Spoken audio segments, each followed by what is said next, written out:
the coal protest happening in Portland, Oregon. This is on Saturday, 2 days ago. Lots of folks showed up, Pioneer Courthouse Square. It was organized on Facebook and social media, Twitter, by the folks at Power Past Coal. And their website is powerpastcoal.org, by the way. And you see there, this is a picture of all of the activists who showed up and organized themselves in the Oregon State outline, the outline of the Oregon State there.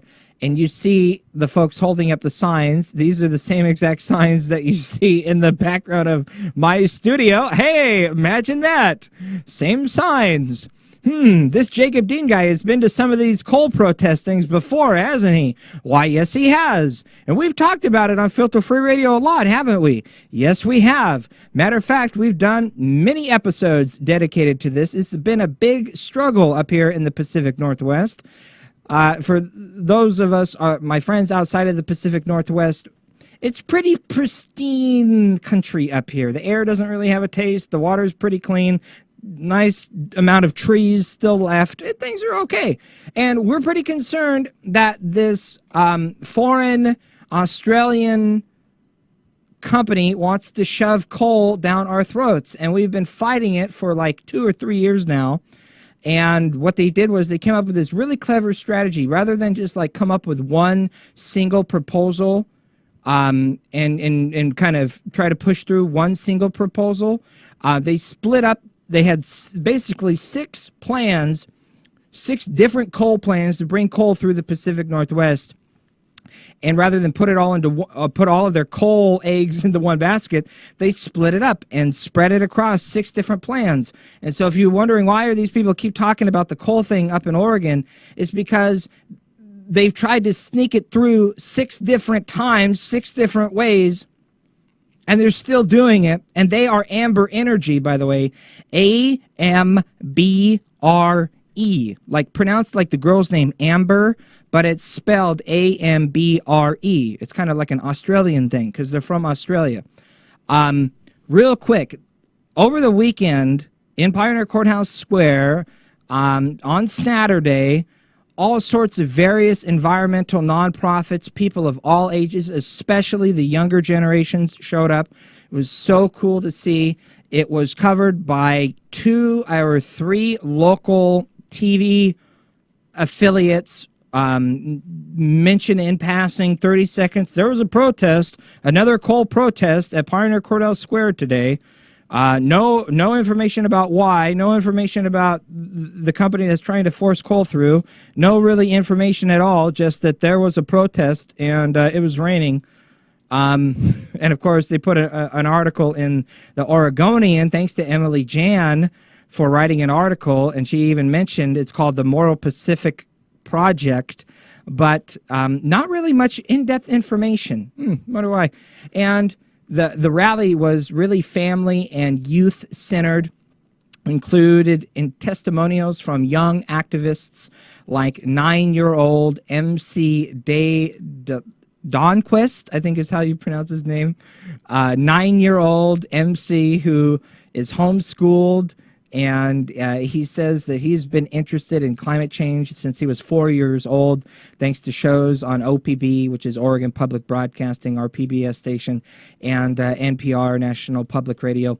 He says when he was 7, he took a more active role and started speaking at rallies like this to encourage other youth to become more informed about the environment. He says, quote, "It's their generation that's going to be affected. I think I can make a difference by getting kids informed." Amen. Good on you, buddy. That's what it's all about. And here is a short 2-minute speech given by another youth. This is 8th grader Simone, a middle schooler, speaking at the No Coal rally protest over the weekend here in Portland. Keep in mind, she is in the 8th grade. 8th grade in middle school. This is so cool. Good on you, Simone. Check this out. Good afternoon. My name is Simone, and I am an 8th grader at Sunnyside Environmental School. I am here because I am concerned about the coal trains that could be traveling through Portland.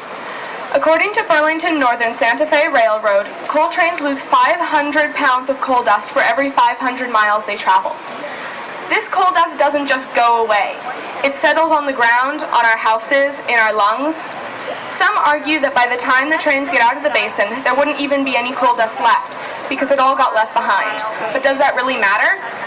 Just because it isn't affecting us directly here in Portland, it is still affecting the people that live in the basin. And just because we here are off the hook, and we really aren't, doesn't mean we can relax. As if coal dust isn't enough, the coal itself gets shipped to Asia and burned, releasing CO2 into the air that hangs in the atmosphere and contributes to climate change. This has been happening a lot in the last few decades, and though we have been working slowly towards solving this, shipping coal through the Powder River Basin is the opposite of progress. We are angry about this for a reason. We are angry about this because it's not healthy, for us or for our environment. Our country should be moving forwards, not backwards. Instead of paying to have accelerated coal mining, why don't we put our money into solar power, or wind power, or developing a better means of harnessing energy from the ocean? Or even other things, improving everyday objects to not need so much energy. There is so much we could be doing right now that we are not. The United States is in the middle of a crisis, but we also have the best technology we have ever had, and instead of putting our time into something we have been doing for 200 years, why don't we work on something new? Our world is precious, and there is no reason for us to be poisoning it the way that we are. Fight back against big coal, because our earth and our city is worth it. We are worth it.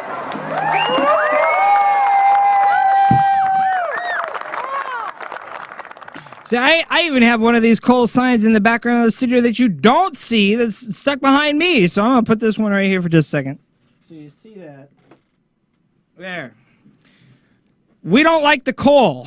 and good on Simone for speaking out. The 8th grader, the middle school student who is aware of the climate change, and she is aware that, hey, I'm going to have to deal with this for the next 40, 50, 60, 70 years. That is, as long as we don't let the climate get to the point where it's so bad that we don't get to live for 40 or 50 or 60 or 70 years. I'm just saying, we can't eat money. We can't drink oil.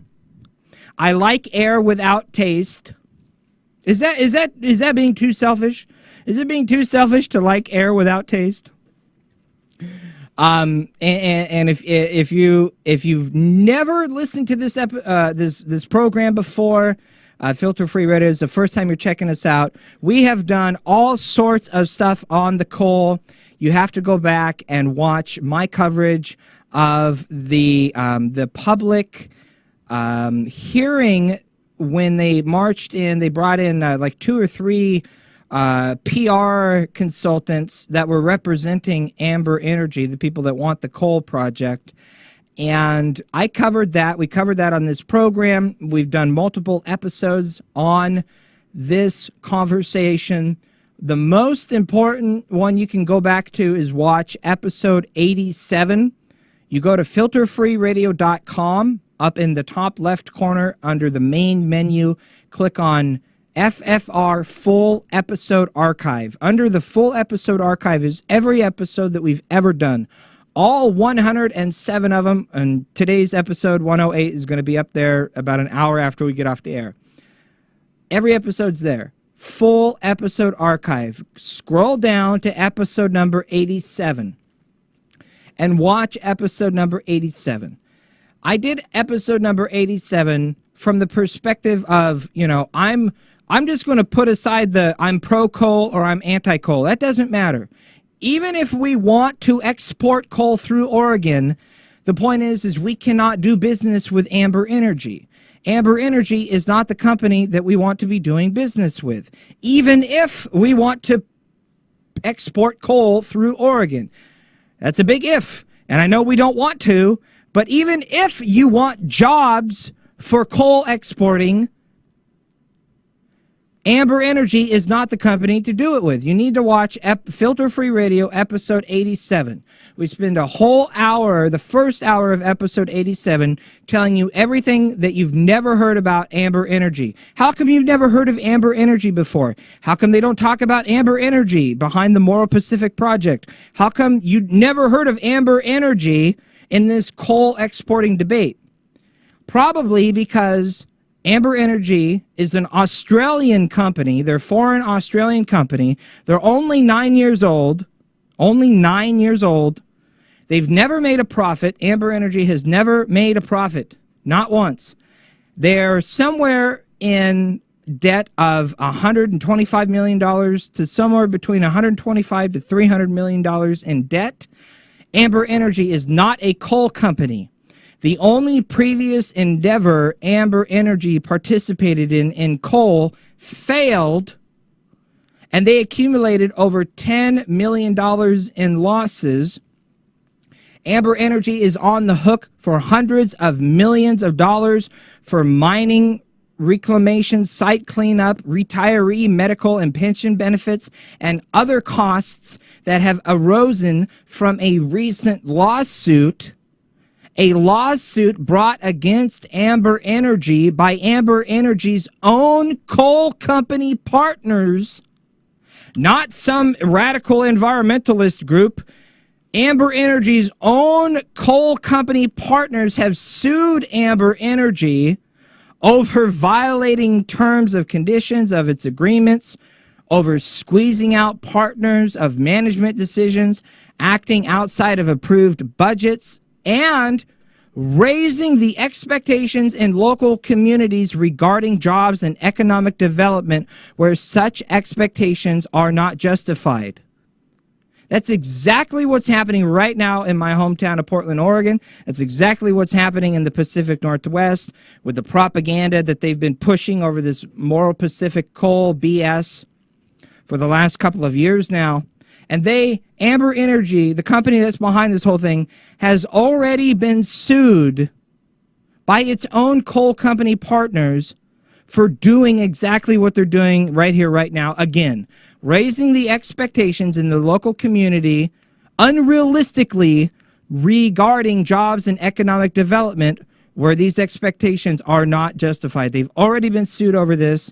Amber Energy is the company behind this Pacific Northwest coal exporting proposal, the Moral Pacific Project. Amber Energy are the ones trying to shove dirty coal down the throats of us Pacific Northwesterns, Westerlandians, and you really need to go check out Filter Free Radio episode 87 and educate yourself about who is Amber Energy.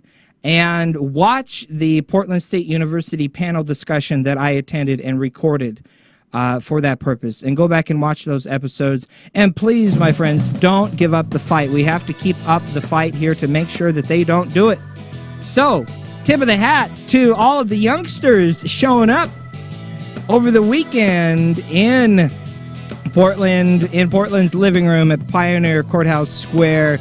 Tip of the hat to you guys for getting out there, getting active, and making your voices heard. Hell no, we're not going to do coal exports. More filter-free radio when we come back. Independent voters are looking for independent content they can trust.